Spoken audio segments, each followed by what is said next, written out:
ഈ 2 ടേം എന്നുള്ളത് മാറ്റിവെച്ച് 3 ടേം മത്സരിക്കാൻ ചില സ്ഥാനാർത്ഥികൾക്കെങ്കിലും ചില MLA-മാർക്കെങ്കിലും ഒക്കെ ഒരു അവസരം കൊടുത്താൽ അവിടെ വിജയിച്ചു വരാൻ ജയസാധ്യത പിന്നെയും നിലനിൽക്കുകയാണ് എന്ന മട്ടിൽ.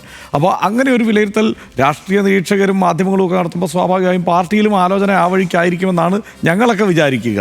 അങ്ങനെയാണെങ്കിൽ എല്ലാവർക്കും ആ ഇളവുണ്ടാകുമോ അതോ എങ്ങനെയാണ് പാർട്ടിയുടെ ആലോചന? ഞാൻ ആ കാര്യം പറഞ്ഞു, ഞങ്ങളത് ആലോചിച്ച് തുടങ്ങിയിട്ടേ ഇല്ല.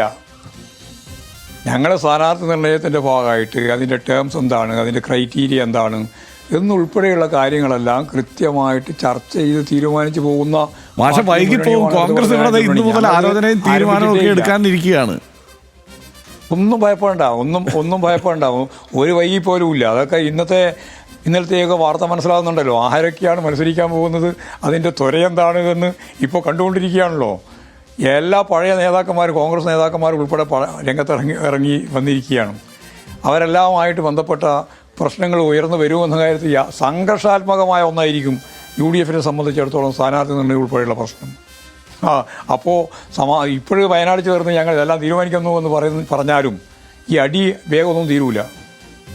പക്ഷേ 2 ടേം എന്നത് പാർട്ടിയുടെ പ്രഖ്യാപിത നിലപാടായിരിക്കെ ഇത്തവണ പക്ഷേ 3 ടേം ആക്കുമോ എന്ന കാര്യത്തിൽ ഒരു നിലപാട് ഈ ഘട്ടത്തിൽ പറയുന്നില്ല എന്ന് പറഞ്ഞാൽ ഒരുപക്ഷെ ആ ആലോചന ഉണ്ടായേക്കാം എന്ന് തന്നെയാണല്ലോ.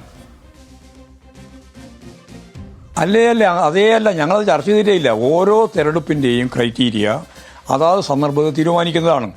ആത്യന്തികമായിട്ട് ഇതാണ് തീരുമാനിച്ചതിൻ്റെ ഭാഗമായിട്ടുള്ളത് എന്നുള്ളത് കരുതേണ്ടിയില്ല. ഓരോ തെരഞ്ഞെടുപ്പ് സന്ദർഭത്തിൽ വരുന്ന സാഹചര്യങ്ങൾ അടിസ്ഥാനപ്പെടുത്തിയിട്ടാണ് അതിൻ്റെ ക്രൈറ്റീരിയ തീരുമാനിക്കുക. ആ ക്രൈറ്റീരിയയിൽ കഴിഞ്ഞ പ്രാവശ്യം തീരുമാനിച്ച ഒരു ഭാഗമാണ് നിങ്ങളിപ്പോൾ പറഞ്ഞുകൊണ്ടിരിക്കുന്നത്. അപ്പോൾ ഇനി എന്തൊക്കെയാണ് വേണ്ടതെന്ന് ഞങ്ങൾ തീരുമാനിക്കുന്നത്. എന്തായാലും നയിക്കുന്നത് മുഖ്യമന്ത്രി പിണറായി വിജയൻ തന്നെ ആയിരിക്കും. മാഷ് തന്നെ നേരത്തെ പറഞ്ഞതാണ്, നയിക്കണമെങ്കിൽ തെരഞ്ഞെടുപ്പിൽ മത്സരിക്കണമെന്നൊന്നുമില്ല. പക്ഷേ മുഖ്യമന്ത്രി പിണറായി വിജയൻ നയിക്കുന്നുണ്ടെങ്കിൽ അദ്ദേഹം മത്സരിക്കാനുള്ള സാധ്യതയില്ലേ? അതൊക്കെ ഞങ്ങൾ തീരുമാനിച്ചില്ല.